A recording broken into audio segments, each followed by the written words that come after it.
Hello friends, હું Viral Shah, psychologist અને counsellor. આજે એક ખૂબ મહત્ત્વની વાત કરવા આવ્યો છું. તમે આપણી આસપાસના લોકોને જોતા હો છો કે એ લોકોને હેલ્પની જરૂર હોય છે, પરંતુ એ લોકો હેલ્પ નથી માંગતા.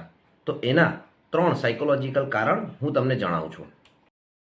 First, self respect. આવા વ્યક્તિને જનરલી એવું હોય છે કે એ લોકો અંદરો અંદર વિચારતા હોય છે કે મેં અત્યાર સુધી કોઈની મદદ લીધી નથી અને હવે હું શું કામ કોઈની મદદ લઉં, આપણાથી જેટલું થાય એટલું કરવું. પરંતુ એ ટાઈમે જો એ લોકોને મદદની જરૂર હોય તો પણ એ લોકો મદદ નથી લેતા, કારણ કે એ લોકોની વિચારસરણી એ પ્રકારની હોય છે કે અમે અત્યાર સુધી કોઈની મદદ નથી લીધી, કોઈનો સહારો નથી લીધો. તો એ સેલ્ફ રિસ્પેક્ટને એ લોકો માન આપે છે અને કોઈની મદદ લેવા નથી માંગતા. બીજી વાત, લો કોન્ફિડન્સ. ઘણા લોકોને મદદની જરૂર તો હોય છે, પરંતુ બીજા વ્યક્તિ સામે પોતાની વાત કઈ રીતે પ્રેઝન્ટ કરવી, પોતાની પ્રોબ્લેમ કઈ રીતે શેર કરવી, એ લોકોને સમજાવતા નથી આવડતું. તમે જોતા હશો આપણી આસપાસ ઘણા લોકો આપણને પોતાનો પ્રોબ્લેમ પણ કહે છે, તો પણ એ લોકો સીધું એ વસ્તુને નથી કહેતા, પણ ડાયરેક્ટલી ઇનડાયરેક્ટલી આપણને સમજાવવાની કોશિશ કરે છે. હવે જે લોકો એમની પ્રોબ્લેમ સમજે છે એ લોકો બરાબર છે, બાકીના જે લોકો નથી સમજતા એ લોકોને હેલ્પ નથી કરી શકતા. આમાં મુખ્યત્વે એ જોવાનું હોય છે કે સામેવાળાનો કોન્ફિડન્ટ કેટલો છે, કારણ કે ઘણીવાર લો કોન્ફિડન્સને કારણે પણ એ લોકો પોતાનો પ્રોબ્લેમ બીજાને કહી નથી શકતા.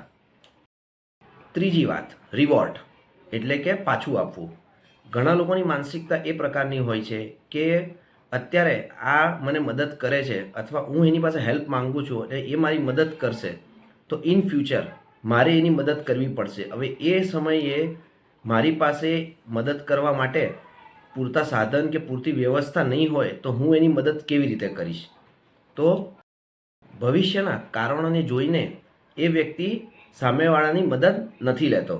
અને મેં પહેલાં જણાવ્યું એ પ્રમાણે આવા લોકો ઘણીવાર એમ પણ વિચારતા હોય છે કે હું આ વ્યક્તિ પાસે મદદ લઈશ અને એને 2 જણને મારી વાત કરી કે આ ભાઈએ મારી પાસે મદદ લીધી તો મારી શું રિસ્પેક્ટ રહેશે, કારણ કે એ ભાઈ અત્યાર સુધી કોઈની મદદ ન લીધી હોય અને અચાનક જો આવી મદદ લેવાનું આવે તો પોતાનો ઈગો હર્ટ થાય છે.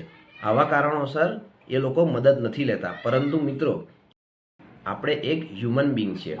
હ્યુમન બિંગ હંમેશા એકબીજાને મદદ કરતા રહ્યા છે. એટલે મિત્રો, આવા નેગેટિવ વિચાર સાથે જો તમે મદદ ન લેતા હો તો આ નેગેટિવ વિચારોને દૂર કરી તમે મદદ લ્યો, કારણ કે મદદ લેવાથી કોઈ નાનું નથી થતું અને કોઈ મોટું પણ નથી થતું. તો ફ્રેન્ડ્સ, આશા રાખું છું કે તમને આ વિડીયો સારો લાગ્યો હશે. તો આ ચેનલને લાઈક કરો, શેર કરો અને સબસ્ક્રાઈબ કરો. Thank you.